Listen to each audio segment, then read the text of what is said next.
Oven ಇಲ್ದಲೇ ಎಣ್ಣೆಯಲ್ಲಿ fry ಮಾಡ್ದಲೇ ಗರಿಗರಿಯಾಗಿರುವಂತಹ ಬಾಯಲ್ಲಿಟ್ಟರೆ ಸಾಕು ಹಾಗೆ ಕರ್ಗೋಗುವಂತಹ ಬಿಸ್ಕೆಟ್ನ ನೀವು ಸಹ ಮನೆಯಲ್ಲೇ ಮಾಡ್ಕೊಳ್ಬೋದು. ಒಂದು 10ರಿಂದ 15 ದಿನ ಇಟ್ಕೊಂಡು ತಿಂದ್ರೂ ಈ ಬಿಸ್ಕೆಟು ಹಾಳಾಗೋಲ್ಲ. ಬನ್ನಿ ಹಾಗಾದರೆ ಈ ಬಿಸ್ಕೆಟ್ನ ಯಾವ ರೀತಿ ಮಾಡೋದಂತ ನೋಡೋಣ. ಒಂದು ಅರ್ಧ ಬಟ್ಲಷ್ಟು ಸಕ್ಕರೆ ಪೌಡ್ರನ್ನ ತೊಗೊಂಡಿದ್ದೀನಿ, ಒಂದು ಅರ್ಧ ಬಟ್ಲಷ್ಟು ತುಪ್ಪ ತೊಗೊಂಡಿದ್ದೀನಿ.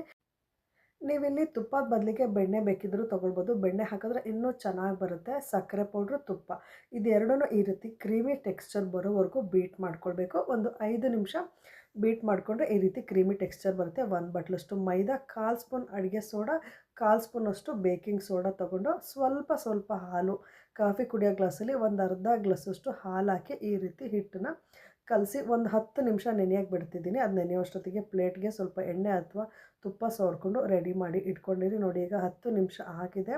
10 ನಿಮಿಷ ಆದಮೇಲೆ ಈ ರೀತಿ ಉಂಡೆ ಕಟ್ಕೊಂಡು ನಿಮಗೆ ಯಾವ ಸೈಜಲ್ಲಿ ಬೇಕೋ ಆ ಸೈಜಲ್ಲಿ ಮಾಡ್ಕೊಳ್ಬೇಕು. ಇದು ಬೇಕಾದಮೇಲೆ ಇನ್ನೂ ಸ್ವಲ್ಪ ದೊಡ್ಡದಾಗುತ್ತೆ. ಹಾಗಾಗಿ ದೂರ ದೂರ ಇಟ್ಕೊಂಡಿದ್ದೀನಿ. ಇದ್ರ ಮೇಲ್ಗಡೆ ಸ್ವಲ್ಪ ಸಕ್ಕರೆನ ಉದುರಿಸ್ಕೊಂಡಿದ್ದೀನಿ. ಆ ಕ್ಲಿಪ್ಪಿಂಗ್ ಮಿಸ್ ಆಗಿದೆ.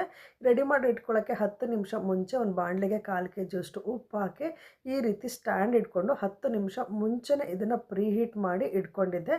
ನಂತರ ಇದನ್ನು ತಟ್ಟೆನ ರೆಡಿ ಮಾಡಿ ಇಟ್ಕೊಂಡ್ಮೇಲೆ ಮತ್ತೊಂದು 15 ನಿಮಿಷ ಇದನ್ನು ಬೇಯಿಸ್ಕೊಂಡಿದ್ದೀನಿ. ನೋಡಿ ಕರೆಕ್ಟಾಗಿ 15 ನಿಮಿಷ ಬೇಯಿಸ್ಕೊಂಡ್ಮೇಲೆ ಈ ರೀತಿ ಬಿಸ್ಕೆಟು ರೆಡಿಯಾಗಿದೆ. ತಟ್ಟೆಗೆ ಸ್ವಲ್ಪನೂ ಅಂಟ್ಕೊಂಡಿರಲಿಲ್ಲ.